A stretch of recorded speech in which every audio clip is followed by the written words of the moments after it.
کہ حضرت سلیمان علیہ السلام نے کہا کہ مجھے تخت بلقیس چاہیے، تو ایک جن کھڑا ہو گیا، حضرت یہ خدمت میں سر انجام دیتا ہوں، کب تک لے کر آؤ گے؟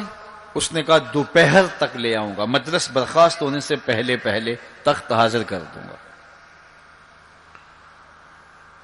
اور وہ کوئی ڈبیا نہیں تھی کہ جیب میں ڈال کے لے آنی ہو، وہ تخت اتنا بڑا تھا کہ 60 ہاتھ چوڑا تھا، 80 ہاتھ لمبا تھا اور کئی ہاتھ موٹا تھا، 7 کوٹڑیوں میں مکفل تھا، پہرے دار کھڑے تھے، 1 مہینے کی مسافت پہ تھا۔ اس کو جیب میں بھی ڈال کے لانا ہو تو پھر بھی 2 ماہ چاہیے، لیکن وہ اتنا بڑا تخت، اس کو وہاں سے لانا کوئی تماشا لبے بام تو نہیں تھا۔ لیکن جن نے کہا حضرت میں مجلس برخاست ہونے سے پہلے پہلے وہ تخت حاضر کر دیتا ہوں۔ قرآن نے ساری تفصیل سورہ النمل میں بیان کی۔ اب کتنی بڑی پیشکش تھی، لیکن حضرت سلیمان نے کہا نہیں، مجھے اس سے بھی پہلے چاہیے۔ پھر وہ اٹھا جس کے سینے میں کتاب اللہ کا علم تھا، قال الذی عندہ علم من الکتاب۔ مفسرین نے ان کا نام آصف بن برخیہ بتایا ہے، جو حضرت سلیمان کا صحابی تھا۔ اس نے کہا حضرت میں یہ سعادت اپنے ذمے لینا چاہتا ہوں، آپ کو اگر جلدی چاہیے تو میں لے آتا ہوں۔ تو آپ نے فرمایا وہ تو دوپہر تک کا ٹائم دے رہا، بتاؤ تم کب لاؤ گے؟ تو وہ شخص جو زبور کا عالم تھا اور حضرت سلیمان علیہ السلام کا صحابی تھا، وہ بولا انا آتی کا بہی قبل ان یرتد الیک طرفک، حضور آپ آنکھ بعد میں جھپکیں گے، تخت پہلے حاضر ہوگا۔ اور حضرت سلیمان نے ابھی آنکھ جھپکی نہیں تھی، تخت سامنے پڑا ہوا تھا۔ بے ساختہ پکارا ھذا من فضل ربی، یہ میرے رب کا فضل ہے کہ جس نے میرے ماننے والے کو یہ روحانی طاقت اور توانائی نصیب کر دی۔ میں آپ سے کہتا ہوں کہ حضرت سلیمان کے امتی کی یہ شان ہے کہ 1 مہینے کی مسافت پر پڑا ہوا تخت آنکھ جھپکنے سے پہلے حاضر کر دیتا ہے، اور خود سلیمان مقتدی بن کے مسجد اقصی میں جس امام کے پیچھے کھڑے ہوں، اس امام کی شان کا عالم کیا ہوگا، ان کی رفعتوں کا عالم کیا ہوگا۔ تو یہ ایک امتحان ہے معراج، اور میرے اور آپ کے آقا و مولا کی عظمتوں کو ماننے والوں نے کہا کہ یہ بعید نہیں ہے، اللہ اپنے محبوب علیہ السلام کو جہاں چاہے جتنے وقت میں چاہے لے جا بھی سکتا ہے، اور اللہ کی دی ہوئی طاقت سے محبوب واپس پلٹ کے آ بھی سکتے ہیں۔ لوگوں نے یہ کہا کہ جسم اتنی سرعت کے ساتھ اگر محو سفر ہو تو تحلیل ہو جائے، تو میاں تخت سلیمان تحلیل نہیں ہوا، اور یہ حضرت سلیمان کے مقتدی کی تخت بلقیس جو ہے وہ تحلیل نہیں ہوا، اور یہ حضرت سلیمان کے مقتدی کی روحانی قوتوں کا کرشمہ ہے۔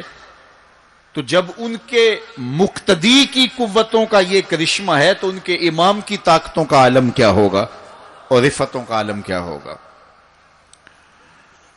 باقی یہ دعویٰ میرے رب کا ہے، سبحان الذی اسری بعبد، وہ ذات پاک ہے جس نے اپنے عبد خاص کو سیر کرائی۔ اور پھر دنیا ورطہ حیرت میں ہے کہ اتنے مختصر حصے میں، اتنے قلیل وقت میں کیسے گئے اور کیسے پلٹ کے آئے۔ اور میرے رب نے کہا کہ سن لو، یہ میرے محبوب کا سفر نہیں ہے، یہ میرے محبوب کی سیر ہے۔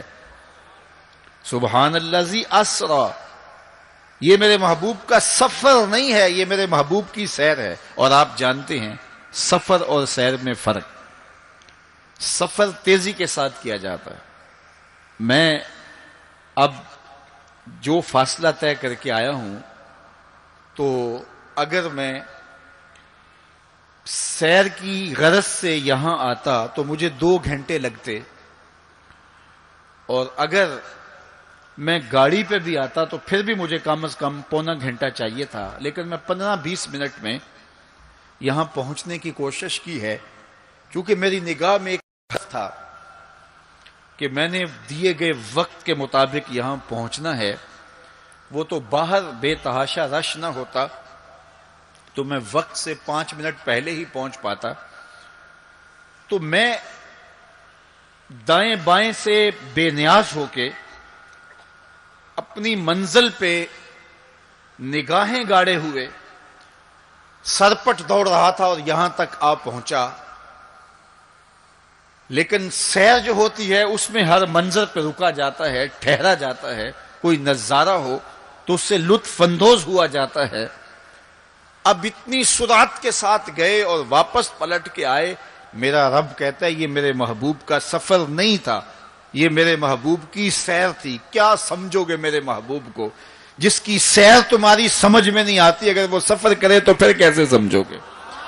یہ تو ابھی سیر ہے اور تم ورطہ حیرت میں ہو. کیسے گئے، کیسے آئے؟ عقل والے کہتے ہیں کہ سطح زمین سے لے کر 44 میل تک ہوا ہے، اس کے بعد کرۂ خلا ہے، پھر کرۂ زمہریر ہے، پھر کرۂ نار ہے، پھر آسمان میں خرق و التیام ممکن نہیں، جسم کا صعود ممکن نہیں ہے، آسمان میں دروازے نہیں ہیں، آسمان ٹوٹ نہیں سکتا، پھٹ نہیں سکتا، تو کیسے کوئی آسمان سے گزر سکتا ہے؟ تو کیسے چلے گئے؟ ہم کہتے ہیں کہ حضرت آدم ماں حضرت حوا کے کیسے آئے؟ یہ رکاوٹیں ان کے راستے میں بھی تو تھیں. حضرت عیسیٰ علیہ السلام کے بارے میں ہمارا عقیدہ ہے کہ وہ پھانسی نہیں دیے گئے، سولی نہیں چڑھائے گئے، بلکہ اللہ نے ان کو آسمان پہ اٹھا لیا.